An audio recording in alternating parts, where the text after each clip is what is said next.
আসসালামু আলাইকুম। দেশ এবং দেশের বাইরে যে যেখান থেকে শুনছেন সবাইকে স্পোর্টস বাংলা আপডেট চ্যানেল থেকে জানাচ্ছি শুভেচ্ছা। চলে এলাম আরও কিছু নতুন আপডেট নিয়ে।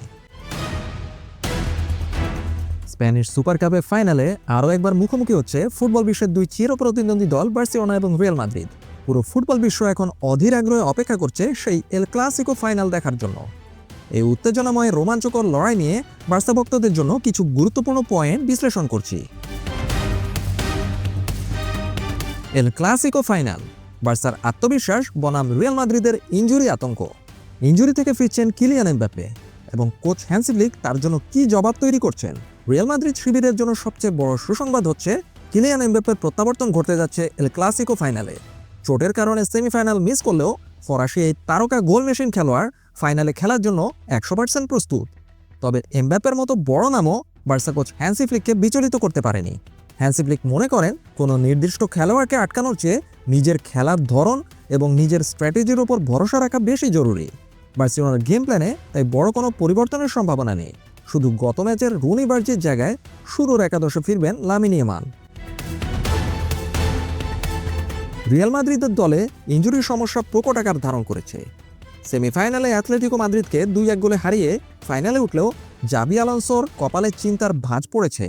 দলের 3 গুরুত্বপূর্ণ খেলোয়াড় অ্যান্তোনিও রুডিগার, রদ্রিগো এবং রাউল অ্যাসেন্সিও ইনজুরির কপালে পড়েছেন। বিশেষ করে রুডিগারের চোট বেশ গুরুতর মনে হচ্ছে, কারণ তাকে খুঁড়িয়ে খুঁড়িয়ে মাঠ ছাড়তে দেখা গেছে। ফাইনালের আগে তাদের ফিটনেস নিয়ে তাই বড় ধরনের সংশয় তৈরি হয়েছে। বার্সেলোনার ভয়ঙ্কর দাপট এবং মানসিক শক্তি রিয়ালের আতঙ্কের কারণ। সেমিফাইনালে অ্যাথলেটিক বিলবাও ক্লাবকে 5-0 গোলে উড়িয়ে দিয়ে বার্সেলোনা এখন তাদের ফর্মের তুঙ্গে রয়েছে। গত মৌসুমেও এই সুপার কাপের ফাইনালে রিয়াল মাদ্রিদকে 5-2 গোলে হারিয়েছিল কোচ হ্যান্সি ফ্লিকের দল। পরিসংখ্যানে দেখা যাচ্ছে টানা চতুর্থবারের মতো সুপার কাপের ফাইনালে এল ক্লাসিকো হতে যাচ্ছে।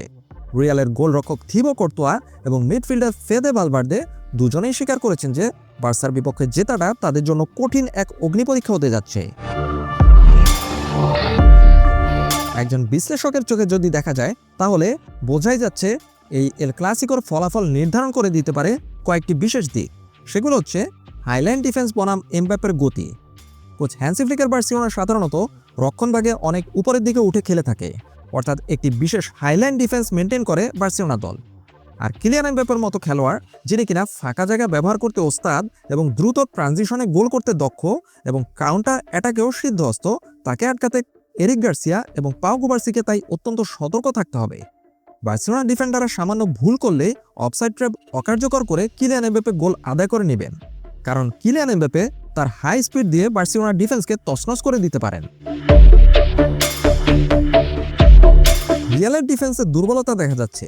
যদি অ্যান্টোনিও রুডিগার খেলতে না পারেন তবে রিয়ালের রক্ষণভাগ হয়ে পড়বে দুর্বল।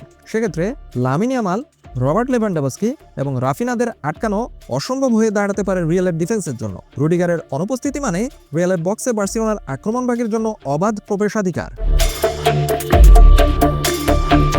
এই ম্যাচের ফলাফল নির্ধারণ করতে পারে মিডফিল্ডের কন্ট্রোল কার হাতে থাকবে সেটার উপর। রিয়াল মাদ্রিদের ভালভার্দে বনাম বার্সেলোনার পেদ্রি অথবা ফেরমিন লোপেজের লড়াইটি হবে দেখার মতো।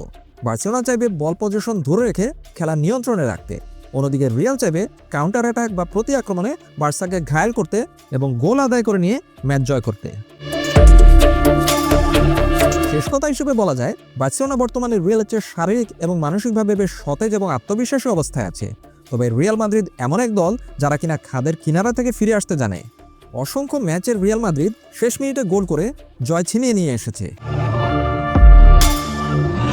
কিলিয়ান এমবাপ্পের ব্যক্তিগত নৈপুণ্য নাকি বার্সেলোনার দলীয় অ্যাটাকিং ফুটবল, শেষ পর্যন্ত কার জয় হয় সেটাই এখন দেখার বিষয়।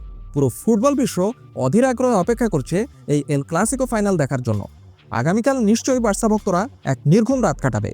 সময় বলে দেবে সেই রাতটি হতে যাবে কি হতাশার নাকি আনন্দ উৎসবের। আপাতত এ পর্যন্তই। সবাই ভালো থাকুন, সুস্থ থাকুন, নিরাপদে থাকুন এই প্রত্যাশায় আল্লাহ হাফেজ।